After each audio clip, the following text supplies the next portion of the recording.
والصلاة والسلام على النبي الكريم وبعد رب اشرح لي صدري ويسر لي أمري واحلل عقدة من لساني يفقهوا قولي. لاسٹ ٹائم ہم نے میں نے اب نوٹس بھی میل کر دیے تاکہ اگر کسی کی کوئی کلاس مس ہو تو وہاں سافٹ ویئر ہم لگا دیں گے کہ لاسٹ کلاسز میں ہم نے کیا چیزیں کور کی، بلٹ پوائنٹس ہو چھوٹی سی، اگر کبھی بھی کلاس مس ہو تو آپ وہاں کے پڑھ بھی سکتے ہیں. لاسٹ کلاس میں ہم نے سورہ بقرہ اسٹارٹ کی تھی اور سورہ بقرہ کی ہم نے پہلی 5 آیتیں کی تھی، جس کی ہیڈنگ ہم نے جو بریک کی تھی وہ یہ تھا کہ متقین کی صفات کیا ہیں، کوالٹیز متقین کی کیا ہوں گی، اور اس کو پھر ہم نے کنیکشن دیا اس کا. اب جو نیکسٹ 2 آیتیں آنے والی ہیں ان کا تعلق ہے کہ کفار کی صفات کیا ہے، ٹھیک ہے، اور اس کے بعد 2 آیتوں کے بعد جو چلے گا وہ چلے گا کہ منافقین کی صفات کیا ہے. لیکن یہ کنیکشن ہے پورا کہ مومنین کی صفات کیا ہے، پھر کفار کی کیا ہے، منافقین کی کیا ہے، تاکہ ایک پورا جو انسان کے اندر 3 سٹیجز میں ہو سکتا ہے، یا مومن ہوگا یا کافر ہوگا یا پیچھے نہیں کھڑا ہوگا. تو وہ تینوں چیزیں اس طرح سیکوینس میں کور ہو جاتی ہیں. تو پہلے انشاءاللہ ہم قرأت سن لیں گے.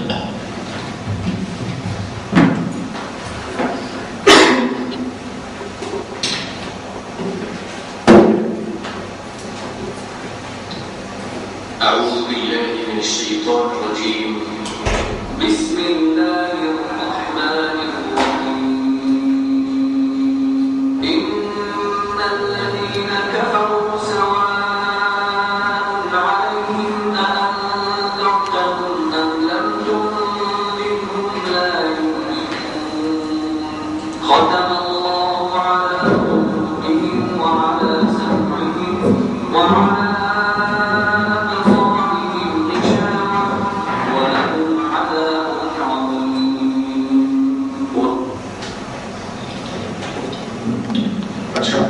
جیسے کہ ہمارا پیٹرن آپ کو پتہ ہی ہے کہ اس کو انٹریکٹیو اور ٹاپک کو جو فنش کرتے ہیں تو اس کے بعد آپ کا فیڈ بیک لیتے ہیں کہ کوئی سوالات یا نہ ہو. اور اس ٹاپک میں ہمارے پاس صرف 2 آیتیں ہیں.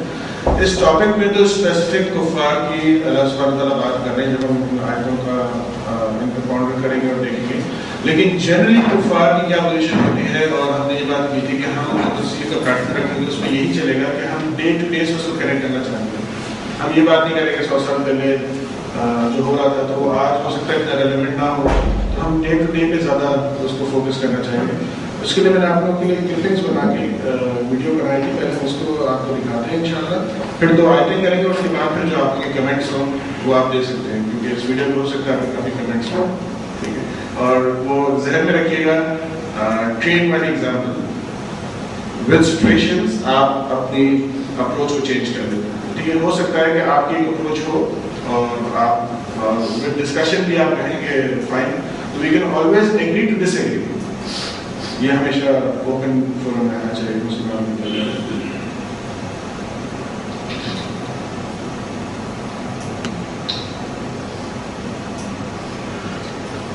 Ultimately, to prevail in this struggle, we must offer an alternative to the ideology of the extremists by extending our vision of justice and tolerance and freedom and hope. These values are the self-evident right of all people, of all religions, and all the world, because they are a gift from the Almighty God. Securing these rights is also the surest way to secure peace. Leaders who are accountable to their people will not pursue endless confrontation and bloodshed. Young people with a place in their society and a voice in their future are less likely to search for meaning in radicalism. Societies where citizens can express their conscience and worship their God will not export violence. They will be partners in peace. The final essay, that freedom equals peace, is the great lesson of the 20th century. Now our task is to apply it to the 21st. Nowhere is this work more urgent than here in the Middle East. We must stand with the reformers working to break the old patterns of tyranny and despair. We must give voice to millions of ordinary people who dream for a better life in a free society.